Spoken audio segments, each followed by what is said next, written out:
Que a paz do Senhor esteja sobre sua vida. Hoje seguimos com o nosso estudo do livro do profeta Jeremias, chegando ao capítulo 19. O Senhor ordena a Jeremias que compre um vaso de barro e convoque os anciãos e os sacerdotes para acompanhá-lo até o vale de Rinom, onde ele anuncia um juízo severo contra Judá. Assim como o vaso, uma vez quebrado, não pode ser restaurado, Deus declara que quebrará o povo por causa de sua idolatria e de seus pecados graves, incluindo o derramamento de sangue inocente. Este capítulo reforça a seriedade do pecado e a justiça infalível do Senhor. Agora, convido você a acompanhar comigo a leitura do capítulo 19 do livro do profeta Jeremias. Assim diz o Senhor: Vai e compra uma botija de oleiro e leva contigo os anciãos do povo e os anciãos dos sacerdotes. E sai ao vale do filho de Inom, que está à entrada da porta do sol, e apregou ali as palavras que eu te disser. E dize: Ouvi a palavra do Senhor, ó reis de Judá e moradores de Jerusalém. Assim diz o Senhor dos Exércitos, o Deus de Israel: Eis que trarei tão grande mal sobre este lugar, que quem quer que dele ouvir, retinir-lhe-ão as orelhas. Porquanto me deixaram e profanaram este lugar, e nele queimaram incenso a outros deuses, que nunca conheceram, nem eles, nem seus pais, nem os reis de Judá, e encheram este lugar de sangue de inocentes. Porque edificaram os altos de Baal, para queimarem seus filhos em holocausto a Baal, o que nunca lhes ordenei, nem falei, nem subiu ao meu coração. Por isso, eis que dias vêm, diz o Senhor, em que este lugar não se chamará mais Tofete, nem o vale do filho de Inom, mas o vale da matança. Porque dissiparei o conselho de Judá e de Jerusalém neste lugar, e os farei cair à espada diante de seus inimigos e pela mão dos que buscam a vida deles, e darei os seus cadáveres por pasto às aves dos céus e aos animais da terra. E porei esta cidade por espanto e por objeto de assobios. Todo aquele que passar por ela se espantará e assobiará por causa de todas as suas pragas. E lhes farei comer a carne de seus filhos e a carne de suas filhas. E comerá cada um a carne do seu próximo, no cerco e no aperto em que os apertarão os seus inimigos e os que buscam a vida deles. Então quebrarás a botija à vista dos homens que foram contigo, e dir-lhes-ás: Assim diz o Senhor dos Exércitos: Deste modo quebrarei eu este povo e esta cidade, como se quebra o vaso do oleiro, que não pode mais refazer-se, e os enterrarão em Tofete, porque não haverá outro lugar para os enterrar. Assim farei a este lugar, diz o Senhor, e aos seus moradores, sim, para pôr esta cidade como Tofete. E as casas de Jerusalém e as casas dos reis de Judá serão imundas como o lugar de Tofete, como também todas as casas sobre cujos terraços queimaram incenso a todo o exército dos céus e ofereceram libações a deuses estranhos. Vindo, pois, Jeremias de Tofete, para onde o tinha enviado o Senhor a profetizar, se pôs em pé no átrio da casa do Senhor e disse a todo o povo: Assim diz o Senhor dos Exércitos, o Deus de Israel: Eis que trarei sobre esta cidade e sobre todas as suas cidades todo o mal que pronunciei contra ela, porquanto endureceram a sua cerviz para não ouvirem as minhas palavras. O capítulo se inicia com o Senhor ordenando a Jeremias: Vai e compra uma botija de oleiro. Esse detalhe é significativo, pois o vaso comprado é feito de barro endurecido, pronto e finalizado, diferente do barro maleável descrito no capítulo anterior. Aqui, Deus deseja mostrar algo definitivo, o estágio final da disciplina. Jeremias deveria levar consigo alguns dos anciãos do povo e dos sacerdotes, o que destaca que a mensagem não era apenas para as massas, mas diretamente para as lideranças religiosas e políticas de Judá, responsáveis por guiar o povo, mas que haviam falhado em sua missão. O profeta é orientado a ir até o vale do filho de Rinom, próximo à entrada da porta do oleiro. Esse local era conhecido por práticas idólatras e terríveis sacrifícios de crianças a Moloque, uma abominação diante do Senhor. O lugar da proclamação já carrega o peso simbólico do pecado de Judá, como se Deus estivesse confrontando o povo no epicentro de sua corrupção espiritual. A escolha do local não é casual. É ali, onde o sangue inocente havia sido derramado, que Deus declara que o juízo seria inevitável. Jeremias deve proclamar: Eis que trarei tal mal sobre este lugar, que a todo aquele que o ouvir lhe tinirão os ouvidos. Essa expressão transmite o espanto e o terror que o juízo provocará. Não se trata de uma correção leve, mas de um castigo tão severo que seria comentado e temido pelas nações vizinhas. Deus expõe a razão desse juízo, porque me deixaram e alienaram este lugar. O pecado não era apenas ritualístico, mas profundo e repetido. Haviam abandonado o Senhor, profanado a terra e se entregado à idolatria descarada. Entre os pecados mais graves, Deus destaca o sacrifício de crianças. E queimaram incenso nela a deuses estranhos e encheram este lugar com o sangue de inocentes. Essa referência mostra que o pecado havia ultrapassado todas as barreiras morais. Não era apenas uma questão de infidelidade espiritual, mas de práticas abomináveis que clamavam por justiça. O derramamento de sangue inocente sempre desperta a resposta do Senhor, que é longânimo, mas também justo. A paciência divina chegara ao limite, e agora a disciplina seria aplicada de maneira pública e inesquecível. Este início do capítulo nos ensina que Deus é paciente, mas não indiferente. Há um ponto em que, diante da recusa contínua ao arrependimento, o juízo se torna inescapável. E assim como Judá foi confrontada em seus pecados mais ocultos e vergonhosos, somos chamados a refletir sobre a seriedade de nosso compromisso com Deus e sobre a necessidade de vivermos em santidade e verdade. O Senhor continua sua declaração por meio de Jeremias. Edificaram altos a Baal para queimarem seus filhos no fogo em holocaustos a Baal, o que nunca ordenei, nem falei, nem me passou pela mente. Essa frase é impactante e mostra o abismo de corrupção a que Judá havia chegado. Deus enfatiza que tais práticas eram totalmente contrárias à sua natureza e vontade. O sacrifício humano, especialmente de crianças, não era apenas uma prática errada, era absolutamente impensável para Deus. A idolatria levou o povo a um nível de perversão tão profundo que até aquilo que seria inconcebível tornou-se parte de sua cultura religiosa. O juízo anunciado vem com detalhes claros. Por isso, eis que vem dias, diz o Senhor, em que este lugar não se chamará mais Tofete, nem Vale do Filho de Inom, mas o Vale da Matança. O próprio nome do local mudaria, refletindo o julgamento divino que estava prestes a cair. Onde antes era praticado o assassinato de inocentes em nome dos ídolos, agora seria palco de grande destruição e morte como consequência da desobediência. O trocadilho no nome do lugar serve como um lembrete contínuo e público de que o juízo de Deus não pode ser ignorado. Deus descreve ainda: "E farei desfalecer o conselho de Judá e de Jerusalém neste lugar, e os derribarei à espada diante de seus inimigos." Não apenas uma catástrofe natural ou circunstancial viria sobre eles. Deus usaria os inimigos para aplicar o juízo.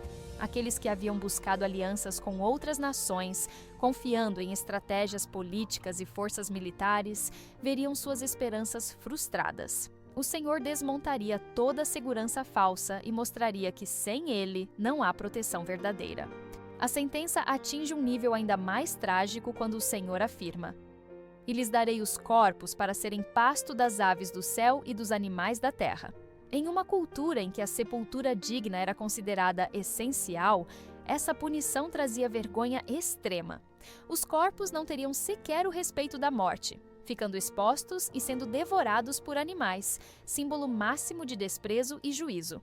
Era a completa reversão da bênção que o povo esperava, resultado direto da rejeição contínua da aliança com Deus.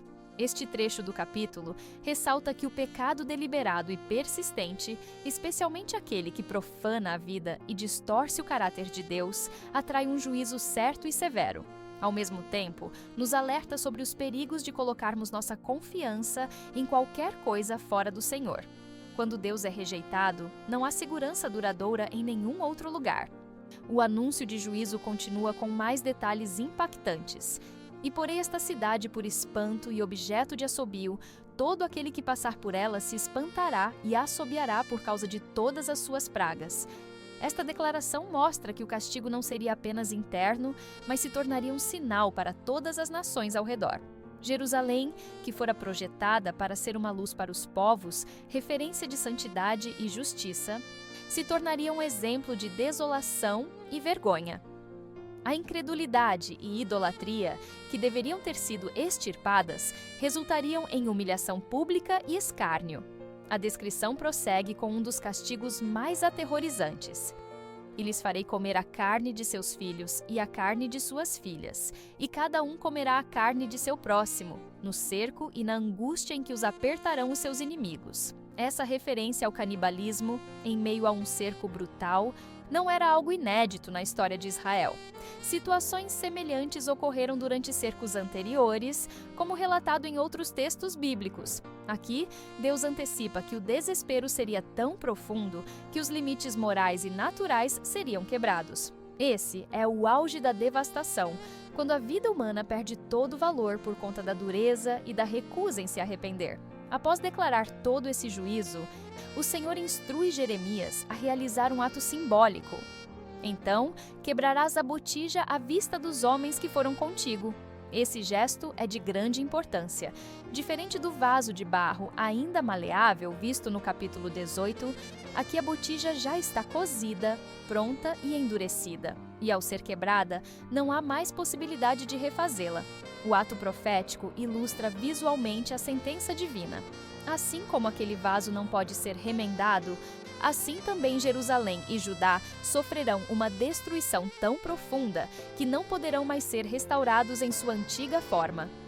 O Senhor conclui dizendo: assim quebrarei este povo e esta cidade, como se quebra o vaso do oleiro, que não pode mais refazer-se. A mensagem é clara e dolorosa. A paciência divina foi esgotada e agora o juízo seria irreversível. A destruição atingiria os altos e até os sepulcros, simbolizando que nem os mortos escapariam da profanação causada pela rebelião do povo. Esta parte do capítulo reforça que o endurecimento progressivo diante da correção divina pode levar a um ponto sem retorno. Deus é misericordioso, mas também é justo. Quando todos os chamados ao arrependimento são recusados, resta apenas o cumprimento da palavra em sua dimensão de juízo, uma lição solene e urgente para cada geração. Depois de quebrar a botija diante dos anciãos e sacerdotes, Jeremias reforça a mensagem de Deus. Enterrarei a este povo neste lugar, diz o Senhor, e até não haver mais lugar para enterrar. Essa palavra traz uma visão sombria de destruição tão intensa que não haveria espaço suficiente para sepultar os mortos. Em uma cultura profundamente marcada pela honra ao sepultamento, essa imagem era devastadora. A punição divina não apenas destruía a vida, mas também deixava cicatrizes profundas na memória coletiva, marcando para sempre a vergonha da rejeição de Deus. Jeremias também proclama: assim farei a este lugar, diz o Senhor, e aos seus moradores, e farei desta cidade como Tofete. O vale de Tofete, já carregado de horror por causa dos sacrifícios humanos ali praticados, agora se tornaria símbolo de completa desolação.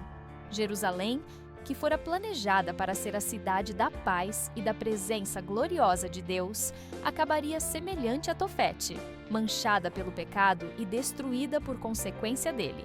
A transformação do nome e da função desses lugares era uma maneira poderosa de Deus mostrar que o pecado contamina e rebaixa até o que era sagrado.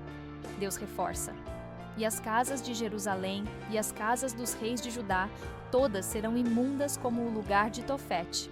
Nenhuma distinção seria feita entre ricos e pobres, líderes ou povo comum. A contaminação espiritual alcançava todos e, por isso, todos enfrentariam as mesmas consequências.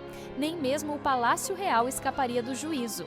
Isso revela que, para Deus, status social ou posição de liderança não isentam ninguém da responsabilidade espiritual. Onde há pecado coletivo e obstinado, há juízo proporcional. Além disso, o texto destaca que até as casas sobre cujos telhados queimaram incenso a todo o exército dos céus e ofereceram libações a outros deuses seriam atingidas. A idolatria não estava apenas nos lugares públicos e nos templos pagãos, mas havia invadido os lares. Os telhados, que eram usados como locais elevados para rituais, tornaram-se altares falsos. Isso mostra que a corrupção espiritual não se restringia à liderança, mas havia se infiltrado em todos os aspectos da vida cotidiana. Era uma idolatria institucionalizada e domesticada, algo que contaminava a própria estrutura da sociedade. Esta parte do capítulo nos ensina que o juízo de Deus é abrangente e justo. Nenhuma área da vida pode ser escondida dele, e quando o pecado se instala até nos lares, sua consequência atinge a todos. A mensagem é clara. Deus chama ao arrependimento enquanto há tempo, mas quando sua paciência é esgotada, o juízo alcança tudo e todos sem distinção. Depois de cumprir a ordem do Senhor no vale de Inom, Jeremias retorna e se coloca no átrio da casa do Senhor para proclamar a mesma mensagem diante de todo o povo. Essa atitude mostra que a palavra de Deus não era apenas para alguns líderes ou grupos restritos, mas para toda a nação. Jeremias, como profeta fiel, não se intimida, mesmo sabendo da resistência e do risco pessoal. Ele permanece obediente ao chamado, proclamando a verdade no coração religioso da nação, o templo, onde todos deveriam estar atentos à voz do Senhor. A mensagem que ele declara é direta. Assim diz o Senhor dos Exércitos, o Deus de Israel: Eis que trarei sobre esta cidade e sobre todas as suas cidades todo o mal que pronunciei contra ela. Na volta, o anúncio é solene e reafirma tudo o que havia sido dito anteriormente. Não há mais espaço para dúvidas ou mal-entendidos. O juízo virá como resultado direto da persistente desobediência do povo.